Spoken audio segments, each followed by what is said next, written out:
오병이어. 얼쑤. 5개의 떡과 2마리 생선. 5천 포식. 좋구나. 5,000명이 포식했도다. 이야. 상자야. 근데 이거 좀 구라 같지 않냐?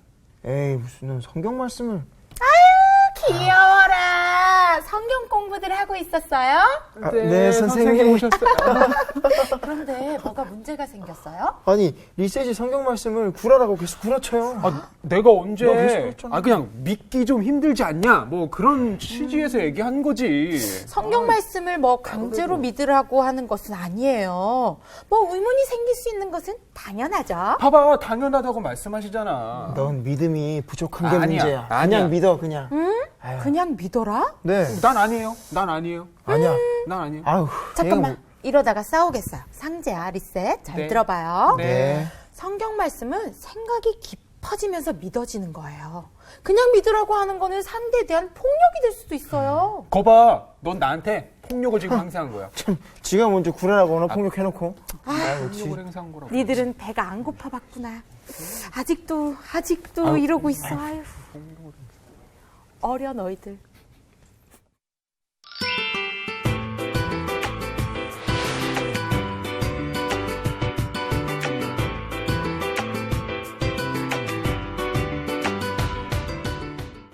성서에 보면은 이른바 이적사화라고 하죠. 기적이 벌어져서 사태를 완전히 반전시키는. 그래서 믿기가 좀 쉽지 않다. 믿기 쉽지 않습니다. 네. 그러면 그냥 믿어. 믿음이 부족해서 그래요. 이렇게 될 수 있죠. 네. 그런데 그런 차원이 아까 아니잖아. 선생님이 뭐라 그랬어요? 그렇게 하는 거는 윽박지르고 폭력을 행사할 수도 있는 거야. 네, 라고 맞아요. 하는 거죠. 그리고 이야기는 생각이 깊어지면서 믿어진다. 성서를 읽는 건 바로 그런 겁니다. 왜냐하면 예수님도 제자들을 끊임없이 교육시켜 나갔고 또 말씀으로 생각을 새롭게 일으켜 세웠고 그 마음과 그 눈으로 이 사건을 보는 거예요.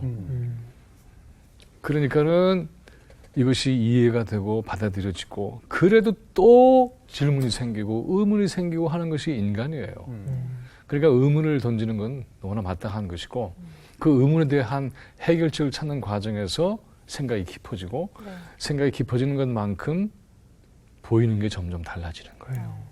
이런 성서 읽기가 우리한테 굉장히 중요한 훈련을 시켜줍니다. 뭐냐 하면 그냥 믿으라고 하는 것은 없어요.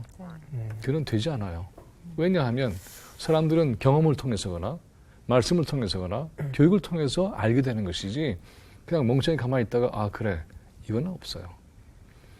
그렇지 않다면은 예수님의 교육이라든가 선교라든가 일깨움은 뭐죠? 바로 그것이 있었기 때문에 이것이 믿어지고 깨달아지고 하는 것이죠. 그런 과정을 밟는 것은 굉장히 소중한 우리 자신의 훈련 방법이라고 할 수가 있어요. 자, 그런 면에서 오늘 우리가 얘기했던 오병이어. 얼쑤. 자, 마태복음만이 아니라 사실은 마태복음, 누가복음, 네. 요한복음, 마가복음 다 나와 있어요.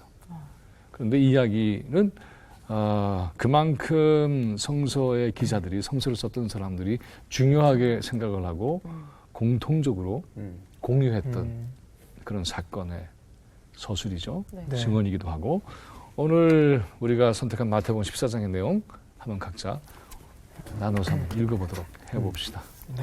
자, 우리 선미 씨부터 한번. 네. 예수께서 그 말을 들으시고 거기에서 배를 타고 따로 외딴 곳으로 물러가셨다. 이 소문이 퍼지니 무리가 여러 동네에서 몰려 나와서 걸어서 예수를 따라왔다. 예수께서 배에서 내려서 큰 무리를 보시고 그들을 불쌍히 여기시고 그들 가운데서 앓는 사람들을 고쳐주셨다. 저녁 때가 되니 제자들이 예수께 다가와서 말하였다. 여기는 빈들이고 날도 이미 저물었습니다. 그러니 무리를 헤쳐 보내어 제각기 먹을 것을 사 먹게 마을로 보내시는 것이 좋겠습니다. 예수께서 그들에게 말씀하셨다. 네. 그 다음에 좀 같이 네. 나눠서 읽어보죠. 그들이 물러갈 필요 없다. 너희가 그들에게 먹을 것을 주어라. 제자들이 예수께 말하였다. 우리에게 있는 것이라고는 빵 5개와 물고기 2마리밖에 없습니다. 이때 예수님께서 말씀하셨다. 그것들을 이리로 가져오너라. 그리고 예수께서는 무리를 풀밭에 앉게 하시고 나서 빵 5개와 물고기 2마리를 들고 하늘을 우러러 보시고 축복 기도를 드리신 다음에 떼어서 제자들에게 주시니 제자들이 이를 무리에게 나눠 주셨다. 그들은 모두 배불리 먹었다. 남은 부스러기를 모으니 12광주리에 가득 찼다. 먹은 사람은 여자들과 어린아이들 외에 어른 남자만도 5,000명쯤 되었다. 5천 포식이 많네. 네. 배불리? 포식! 5,000명 이상이겠네요. 자, 이 이야기는 우리가 오병이어의 기적 이렇게 잘 알려진 그런 내용이죠. 네. 그리고는 이 이야기에 대한 해석은 사실 여러 가지가 역사적으로 있어 왔어요. 그 가운데 대표적인 것 하나는 어떤 아이가 그걸 내놓으니까 사람들이 양심이 찔려서 네. 숨기고 있던 걸 하나씩 내놓으니까 결국은 그렇게 됐더라. 뭐 이런 해석도 있어요. 괴테 같은 경우도 이제 그렇게 생각을 했는데 그만큼 이제 이 이야기가 갖고 있는 이적의 측면, 기적의 측면을 믿기가 어렵기 때문에 네. 그래서 그것을 하나의 사회적인 사건으로 해석을 하다 보니까는 혹시 이렇지 않았을까 뭐 이런 생각도 해보는 거죠. 자, 근데 오늘의 현실 속에서도 보면은 남자들만 5,000명이라고 하는데요, 어른들. 빵 5개 하고 마른 생선 이것도 어떤 아이가 가지고 있었던 건데 누구 코에 붙이겠다고? 그렇죠. 한 명밖에. 그렇죠. 네. 자, 이 얘기를 어떻게 생각해야 될까 하는 거죠. 자, 그러면 우선 이야기의 그 맥락과 상황을 한번 좀 짚어보기로 해봅시다. 네. 자, 이 들판에서 사람들을 이렇게 먹이기 전에 네. 어떤 일이 있었냐면 사람들을 고쳐주시는 얘기가 나오죠. 네. 그리고 이제 말씀으로 이렇게 하나님 나라에 대한 얘기를 하는 그런 장면들이 앞에 깔려 있습니다. 그런데 시간이 흘러서 저녁이 된 거죠. 네. 그러면 뭘 해야 되죠? 밥을 먹어야죠. 아, 네. 그렇죠. 그런데 밥이 없어요. 없어요. 그래서 문제가 생긴 거죠.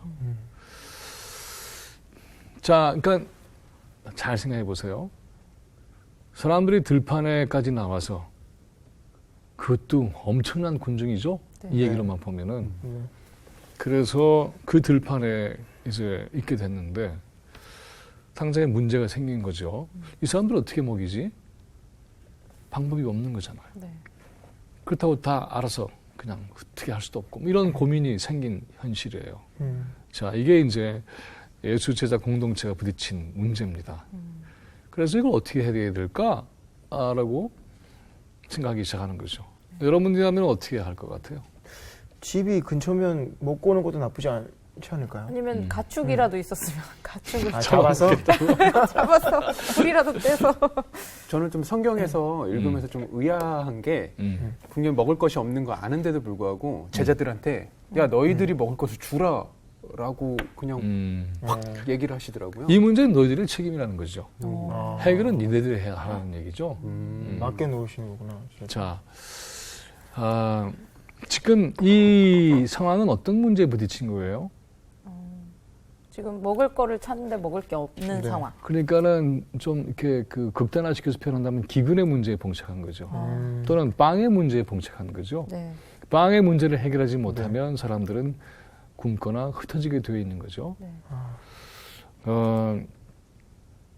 예수님이 말씀을 전하시고 또 그리고 기적사화를 만들어낸 사건의 현장은 보면 특히 여기 들판인데 교회에서 한 게 아니에요. 네. 당대의 성전에서 한 게 아니에요. 이 들판에 남아있는 사람들은 어떤 사람들이냐면 성전에 가지 못한 사람들, 소외된 사람들, 쫓겨난 사람들. 예수님도 거의 쫓겨나다시피 한 거니까는 정통주의자에 의해서 쫓겨난 거죠.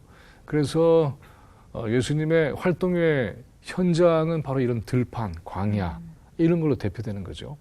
또 산, 여기 보면은 또 이제 바다 근처 이렇게 보통 우리가 생각할 때에는 성전이라는 곳에서 아주 점잖게 뭔가를 설파하는 이런 장면을 떠올리시지만 전혀 그렇지 않죠. 예수님의 모습에서는. 네. 맨 처음에 회당에서 이사야서를 읽는 그 장면 외에는 회당에서의 활동 내용이 그렇게 적혀 있지 않아요. 대부분이 보면은 성전 밖의 공간에서 이루어지죠. 수많은 사람들이 들판에까지 나왔다고 하는 것은 어떤 걸 상징할까요? 이 사람들한테는 그 말씀을 듣기 위해서 들판으로 나갈 수밖에 없는 무엇이 있었다? 절박함이 있었다는 거죠. 그래서 이 사람들은 무리를 지어서 예수를 만나면은 병도 고칠 수 있을 병도 거야. 고치고. 네. 그리고 좋은 말씀도 들을 거야. 우리가 이렇게 좌절하고 마음의 상처를 입고 있는데 그 마음도 뭔가 힘을 얻고 네. 그래서 새로운 삶의 용기도 얻게 될 거야. 그래서 아주 감사하고 기쁜 마음으로 집에 들어갈 수가 있어. 그래서 모인 거잖아요. 네. 얼마나 귀한 모임이에요.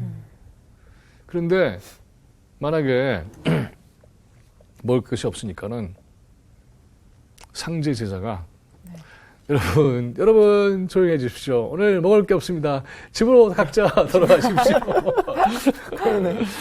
그래서 흩어지는 거죠. 이렇게 사람들을 모아서 한 뜻으로 함께 마음을 나누고 사랑의 공동체를 이루는 것이 굉장히 쉽지가 않은데 네.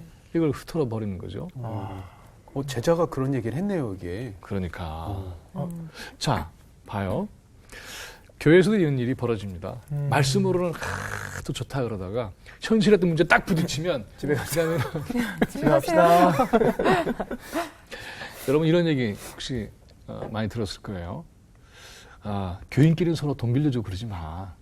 그런 얘기 많이 많이 들었어요. 맞아요. 진짜 많이 들었어요. 그거 어디서 빌리냐고? 은행에서 어디서 빌리냐고? 대부업에서? 그 빌리는 거는 은행인이 뭐니까 다 막혔기 때문에 그러는 거죠. 네. 그럼 빌려줄 때는 돌려받지 못할 생각도 하면서 하는 거지. 근데 그러다가는 괜히 의상에 그렇게 얘기를 하잖아요. 네. 네. 그럼 어떻게 해야 되지? 은행 문도 닫혀 있고 ATM 머신도 안 되고. 자, 사나이 공동체라며 네. 그런 돈 문제 나올 때는 아니야? 자, 말씀으로 다 이렇게 들판에서 모였는데 빵 문제가 나오니까 그건 알아서들 하시지요. 그렇죠? 네. 네. 생각해 볼 파죠. 자, 그런데 이 상황에서 예수님이 아까 얘기했던 것처럼 그건 이들이 해결해. 어떻게 해? 아니 예수님 한번 보자고 상황을 하고 브리핑을 딱 하죠. 어떻게 브리핑하죠? 자, 아이가 아이가 나오기 전이죠. 나오기 전에요? 네, 상황에 대한 브리핑을 게- 해야지. 먹을 게 먹을 게 없습니다. 없습니다. 아무것도 먹을 게 없습니다. 없습니다. 그들 다 그리고 집으로 집으로 보내서. 보내서. 아니 근데 이들이 해결해 봐라 그랬을 때 상황에 대한 설명을 하죠. 여기는 빈들이고. 그렇죠. 빈들이다. 네. 편의점도 없어. 네. 좀도 없어. 인가도 없어. 맞아요. 또 그다음에 지금 저녁 때예요. 저물어. 이제 해가 날도 저물어 저물었어. 가고 있어요. 그렇죠. 네. 네. 우리 보고 어떻게 하라고? 그다음에 이거 하려면 다른 복음서에는 어떻게 돼 있죠? 얼마가 필요하다고? 돈이 200다나리온이 200, 네. 필요해요. 네. 이렇게 얘기합니다. 네네. 아니 보시라고요, 예수님. 지금이 때가 어느 때입니까? 캄캄하지 않습니까? 밤이 다 됐습니다. 인가도 안 보여요. 빈들입니다. 그런 상황에서 돈이 또 있나? 그것도 없어요. 그것도 없고. 어쩌라고. 이걸 해결하려면요. 이 정도의 돈은 있어야 됩니다. 이렇게 얘기를 해요. 무슨 뜻이에요? 현실을 좀 아시라고요. 현실 직시하면 우리 보고 해결하라고 그렇게 무리한 요청은 또는 요구는 하지 않으시죠. 예수님 혹시 마법? 딱 보시면 아시잖아요. 이런 얘기죠. 네. 제자들은 그래서 이 상황을 자기들은 해결할 수 없다라고 어떻게 포기하죠. 네. 포기하거나 또는 이것은 해결할 수 없는 상황인 것을 확인시키는 거죠. 작업. 네. 자, 객관적인 조건으로 볼 때 이들이 들었던 이 상황은 다 맞는 거죠. 네. 사실관계가 맞잖아요. 네. 시간도 그렇죠. 공간의 성격도 그렇죠. 네. 그들이 갖고 있는 이른바 주체적인 조건, 재정 상황도 안 되는 거죠. 자, 그렇다면 시간도 안 도와줘, 공간도 안 도와줘, 돈도 안 도와줘. 그러면 안 되는 거죠. 네. 어떻게 되는가 하는 문제죠. 근데 여기서 좀 더 깊이 생각을 해봅시다. 아까 우리 주일학교 선생님이 네. 생각이 깊어지면서 믿는 거야. 네. 그렇게 했으니까 생각이 깊어져 봅시다. 네. 자, 이들이 부딪힌 문제는 뭐예요? 첫째, 가장 먼저 떠올릴 수 있는 거는 맨 마지막에 무슨 말을 했죠? 니들이 배가 안 고파봤구나. 이 절박한 상황에 놓였다면 이 상황을 이해할 수 있을지도 모를 텐데 그렇게 이해한 거죠. 네. 자, 맨 처음에 눈에 띄는 이들이 부딪힌 문제는 어떤 거죠? 빵 문제잖아요. 네. 빵 문제. 빵의 위기, 경제적 위기, 이것이 이들이 직면한 문제예요. 정말? 그 먹는 것의 문제. 그러니까 그게 바로 빵 문제인데 그렇죠. 네. 그걸 다른 용어로 하자면 경제적 위기가 현재 이 들판에 있는 말씀 공동체라고 해도 좋고 네. 또 예수제자 공동체라고 해도 좋고 이들이 직면한 위기의 정체냐 하는 거죠. 그래요? 맞잖아. 계기는 네. 그렇잖아요. 그렇죠. 그래서 우리는 이것을 경제 위기 앞에서 해결 능력을 보이지 못한 제자들 이렇게 얘기하면 되나요? 근데 그거보다 이제 예수님께서 능력이 있으신데 그분을 의지하지 않고 그런 거예요 지금? 아니 예수님은 니들이 해결하라 그랬는데. 그렇죠. 참 어렵네요. 어떻게 해야 자 되지? 그러면 그 다음에 네. 지금 이 제자들은 그래서 어떻게 하느냐 하면 우리는 이거 해결할 수 없습니다. 그냥 알아서 각자 도생하길. 각자 뿔뿔이 흩어져서. 그러니까 뭐지 이거는 공동체가 와야 되는 거잖아. 네. 네. 그럼 빵의 위기가 네. 공동체가 와야 되는 위기로 연결되네요. 그럼 이들이 부딪힌 문제는 바로 그 문제예요. 빵의 위기의 문제가 출발점이긴 한데 네. 보다 근원적인 문제를 생각한다면 공동체에 와야 하는 위기에 직면한 거예요? 그게 이들이 부딪힌 문제예요? 맞아요? 근데 이들은 모르고 있는 것 같아요. 그거를. 왜 모를까? 그건 맞는 그럼 거예요. 이들의 무지가 위기의 원인이에요? 어렵네요. 어렵죠? 어렵다. 네. 자, 네. 그럼 도대체 위기의 진짜 정치가 뭐냐 하는 거죠. 여러분 봅시다. 빵의 위기가 났을 때에 네. 네. 이걸 해결할 수 있으면 이건 위기가 아니라 문제일 뿐이지 위기는 아니죠. 그렇죠. 네. 해결 능력이 없는 게 위기가 되는 거죠. 네. 자, 그런데 이걸 해결할 공동체가 와해가 된다면 이것 또한 중대한 위기죠. 근데 이것을 수습할 수 있다면 그것은 문제일 뿐이지 네. 위기는 아니죠. 즉 이렇게 얘기를 이어나가다 보면 이 문제를 막고 해결할 수 있는 이들의 능력이 무너지고 있다는 게 진짜 위기잖아요. 아, 네, 상황이 어렵다. 네. 이 상황 자체가 위기가 아니라 이걸 못 풀면 위기가 되는 거지. 그래요, 안 그래요? 네. 맞습니다. 그렇죠. 그렇다면 이 제자 공동체는 예수님이 니들이 풀어봐. 그랬는데 네. 우리 못 풀겠는데요? 네. 이게 진짜 위기잖아요. 근데 이게 못 풀겠는데 했을 때 이들이 처한 위기의 본질은 도대체 뭘까요? 좀 질문이 어렵죠? 네. 어려워요. 그래서 너무 생각해봐야 어려워. 돼. 네. 자, 봅시다. 네. 이들이 처한 위기의 정체와 본질은 뭐냐? 이 사람들은 어떤 사람들이에요? 예수님에게 하나님 나라에 대한 말씀으로 훈련된 사람들이잖아요. 네. 네. 그렇다면 네. 이 사람들은 현실과 사태를 볼 때는 그 눈으로 봐야 되는 거죠. 아, 하나님 나라는 이렇게 이렇게 이 문제를 접근할 거야. 네. 네. 하나님 나라는 이런 식으로 문제를 해결을 해. 그런데 정작 현실의 문제 딱 부딪히니까 이들은 어떻게 했죠? 이들이 익숙한 현실의 방법으로 문제를 풀으려고 접근했잖아요. 그랬어요. 네네. 보시라고 예수님. 빈들이죠. 저녁이죠. 돈 없죠. 어쩌라고 이렇게 얘기했죠. 공식을 잘못 대입했네요. 적당한 공식을 넣었어야 되는데 유괴 하늘나라의 공식을 공식을 넣었어야 그러니까. 되는데 바로 그거네. 네. 자, 그러니까 이 사람들은 훈련은 하나님 나라 훈련을 받아놓고 네. 그 문제를 푸는 방식은 이건 다 까먹어버리고 이걸로 그러니까 안 되는 거죠. 진짜 위기는 여기 있는 거죠. 빵 문제 생길 수 있어요. 공동체에 와야 될 수 있는 상황도 벌어질 수 있어요.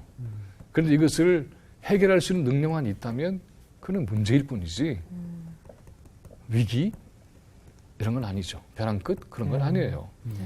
근데 이걸 가만히 들여다 보니까 방금 얘기했던 것처럼 하나님 나라 훈련을 쭉 받아왔던 이들조차도 교인끼리는 돈 서로 빌려주는 거 아니야. 이렇게 얘기하고 있는 거잖아요, 지금. 그러다가 괜히 인간관계 깨져. 이렇게 얘기하고 있잖아요. 네. 그럼 어디서? 어떻게 해결해야 돼, 이 사람은? 빌려야 되는 절박한 입장에 있는 사람은 어떻게 해야 되냐고요? 그렇죠?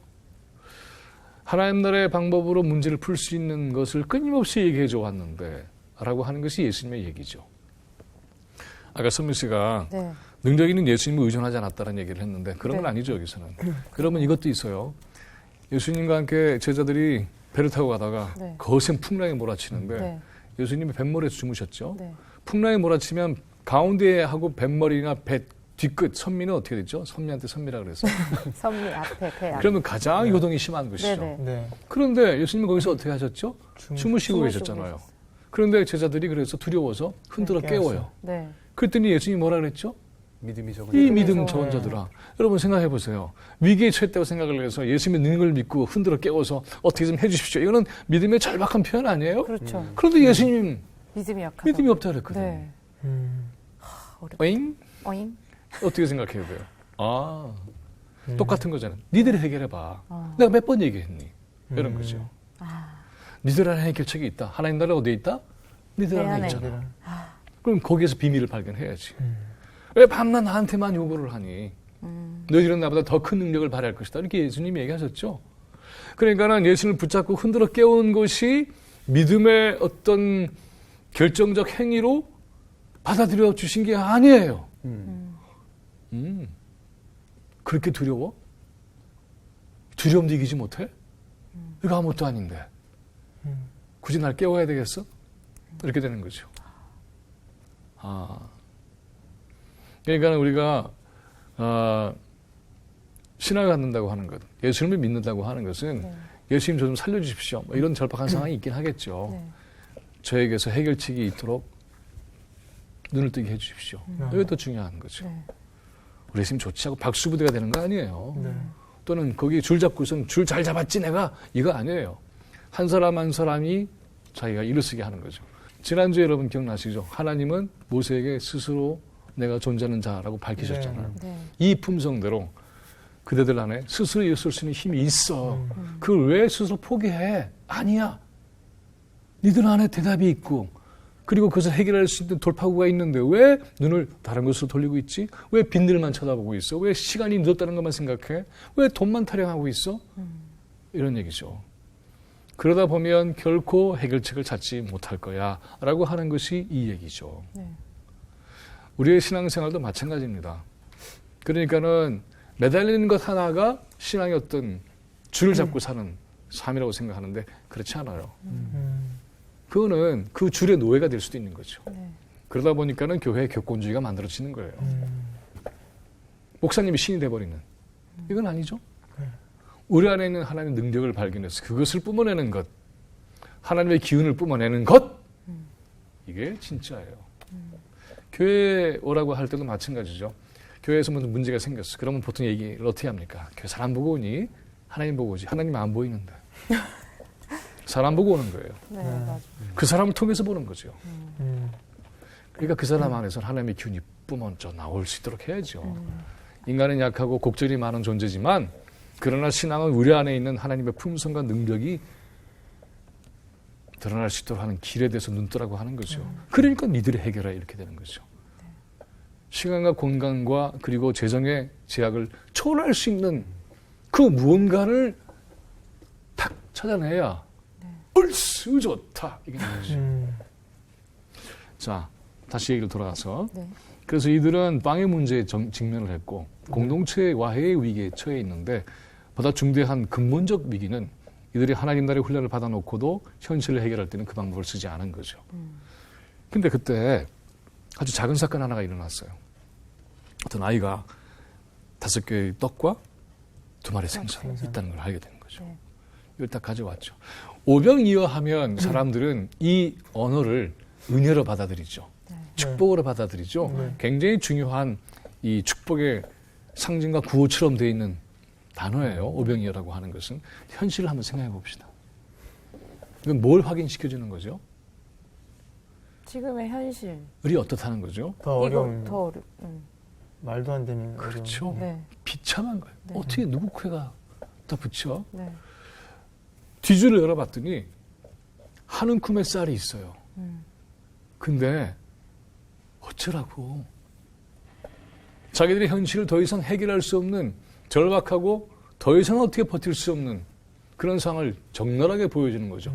오병이어는 그러니까는 더 이상 희망이 없다는 것을 확인시켜주는 그런 증거품이기도 해요. 네. 자, 그러니까 5개 떡과 2마리 생선이라 하는 것을 얘기했을 때에 사람들은 뭘 생각했을까요? 우리가 가지고 있는 게 그것밖에는 없는 거야? 이거 뭐 해결 안 되네. 덮어야지. 라고 하는 절망을 확인할 수밖에 없는 바로 그 점이 오병이어예요. 근데 예수님이 어떻게 하셨죠? 아니야. 그걸로 시작하면 돼. 가지고 와라. 이것이 가장 중요한 대목이에요. 예수님이 여기에서 하나님의 능력을 통해서 이적이라고 하는 사건을 보여주셨는데 이 이적이라고 하는 것은 이런 의미를 가지고 있어요. 이거는 우리가 원하는 가능성을 전혀 갖고 있지 않아. 여기는 절망만 들어차 있어. 라고 생각하는데 아니야, 이건 희망의 근거가 될 수 있어. 라고 하는 게 이적이에요. 우리 삶에 있어서. 그렇잖아요. 네. 이거는 우리에게 이제는 죽음만 기다리고 있을 뿐이야. 아니야, 여기서 시작하면 되지. 그게 바로 십자가 사건이죠. 사람들은 뭘 봤죠? 거기에서 죽음을 보죠. 네. 믿음을 가진 사람은 거기에서 새로운 부활의 시작을 보죠. 이 눈의 변화, 시선의 변화, 생각의 변화가 혁명적 이적 사건이에요. 제자들마저도 하나님 나라의 훈련을 받아놓고도 현실에서 그건 이것밖에 없는데 하고 그들이 놓여 있는 절망적 상황을 확인하고 있어요. 네. 그런데 예수님은 그걸로 충분해. 여기서 시작하자. 괜찮아. 이거예요. 이것이 얼마나 중요한가 하면은 여러분들도 세상의 오병이어입니다. 생각해봐요. 온 세상과 여러분의 숫자를 한번 생각해요. 여러분 세 사람이잖아요. 네. 여러분의 생각과 뜻과 신앙과 믿음의 바탕을 두고 세상을 보면 누구의 힘이 더 셀까요? 이쪽이 훨씬 세요. 네. 여러분들은 떡 5개와 2마리 생선에 불과해. 이걸로 뭘 할 수 있겠어요? 네. 그런데 아니야. 그게 시작인데 희망의 근거인데 그래서 여러분들이 세상을 먹여 살릴 수 있을 거야. 이것이 오병이에요. 여러분들은 떡 5개와 2마리의 생선이에요. 먹힐 것 같아서 무서워요. 그건 아니죠. 이 세상에 풍요한 양식이 되어준다는 거죠. 네. 정신적인, 마음에. 많은 사람들이 지치고 상처 있고 흔들리고 있을 때에 그렇지 않습니다. 내가 시작할 수 있습니다. 떡 5개와 2마리 생선에 불과한다 할지라도 이걸로 세상은 새로운 시작을 경험할 수 있을 겁니다. 이걸 얘기해 주시는 거예요. 네. 자, 그 눈으로 보면 어떻게 될까요? 이 초라할 수밖에 없는 것도 너무나 소중한 시작의 첫걸음이 되는 거죠. 네.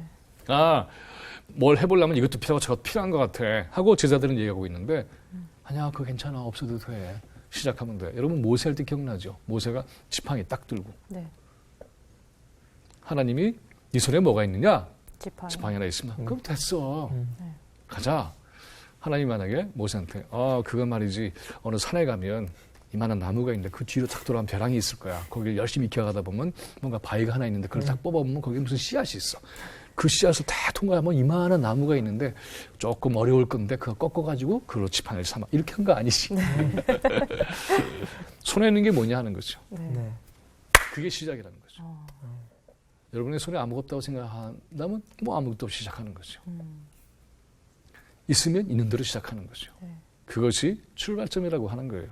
이게 세상을 다르게 만듭니다. 나는 이것밖에 안 돼. 나는 초라해. 나는 별 볼 일 없는 것 같아. 무슨 소리야? 네 안에 하나님 나라가 담겨 있는데 무슨 소리야? 너가 떡 5개와 2마리 생선인데 5,000명 이상 먹일 수 있어. 자신감을 가져. 그러면 세상은 달라질 거야. 라고 하는 말씀과 용기 충만한 축복이 여기 담겨져 있어요. 그래서 여기 보면 굉장히 놀라운 얘기들이 거기 나오는데 이렇게 시작을 해서 사람들을 모아서 먹게 하는데 어떻게 합니까? 둘러앉아서 먹게 하잖아요. 네. 네. 와야 될 뻔했던 공동체를 수습하잖아요. 그냥 깨져나가는 게 아니에요. 이걸 통해서 다시 공동체가 서로 마주보면서 네. 먹어요. 그리고 빵을 나눌 때도 보면 어떻게 나누냐 하면 그들의 필요에 따라서 나눠줘요. 놀라운 거죠. 네. 식구야? 떡 5개만 가져가. 이게 아니라 아니 상대는 나보다 2배 먹는데? 그러면 더 줘야죠. 네. 필요를 충족시키는 사회. 이건 굉장히 중요한 겁니다. 각자의 필요가 다르거든요. 그 필요를 충족시킬 수 있는 그러한 방식. 5식구면 5개만 가져가. 이런 게 아니고 그 사정을 다 살펴서 거기에 맞게 문제를 해결해 나가는 그런 사회 원리를 여기서 고스란히 보여주고 있죠. 그래도 될까? 근데 남죠. 남아요. 많이 부스러기 남아요. 12광줄이. 12광줄이 풍요할 때는 마음이 바뀌어서 이건 뭐 그냥 흥청망청해도 돼. 그건 아니에요. 네. 네. 있을 때에 잘해야 돼요. 소중하게 여기고. 자, 그래서 다시 이걸 마무리 져서 얘기를 해보면 이런 겁니다. 우리는 때로 스스로 가지고 있는 것이 떡 5개와 2마리 생선밖에 없다고 확인하게 될 경우가 있어요. 그래서 암담해지겠죠? 여기서는 새로운 시작이 나올 것 같지 않아요. 그런데 예수님은 이걸 받아서 어떻게 하셨죠? 감사, 기도와 축복을 합니다. 내가 있는 것 자체를 감사하고 축복해서 거기서 시작하면 되는 거죠. 그러면 우리는 때로 어떤 때는 시간이 걸릴 수도 있어요. 또 누구한테 생각지도 않은 도움을 받을 수도 있어요. 동지가 생길 수도 있어요. 상황이 바뀔 수도 있어요. 그러면 이 떡 5개와 2마리 생선이 발휘하는 힘이 달라질 수가 있는 거죠. 떡 5개와 2마리 생선만큼 준비를 했네. 그 정도면 됐어. 함께 우리 일해보지 않을래? 이런 것도 있을 수 있잖아요. 네. 떡 5개와 2마리 생선만큼의 노력을 해왔네. 아무것도 아닌 건 절대로 아니야. 그게 그 다음 것을 마련해 줄 수 있는 힘이 될 수 있어. 걱정하지 마. 하고 인정해 주는 사람이 나타날 수도 있겠죠. 네. 그래서 세상을 바꿀 수가 있는 겁니다. 우리의 존재 가치는 때로 세상의 큰 물결과 비교해 볼 때는 이런 초라하고 아무것도 아니고 과연 이것이 힘을 발휘할 수 있을까라고 하는 불가능성의 영역에 놓여 있는 것 같지만 감사하고 축복하면서 힘을 모아 나가면 하나님이 그 안에 우리가 예상치 않은 놀라운 힘을 발휘할 수 있는 기회와 조건과 시간을 주십니다. 아멘. 그러면 이것은 믿어지죠. 네. 네. 그 힘을 가지고 세상을 풍요롭게 만들어 나갑시다.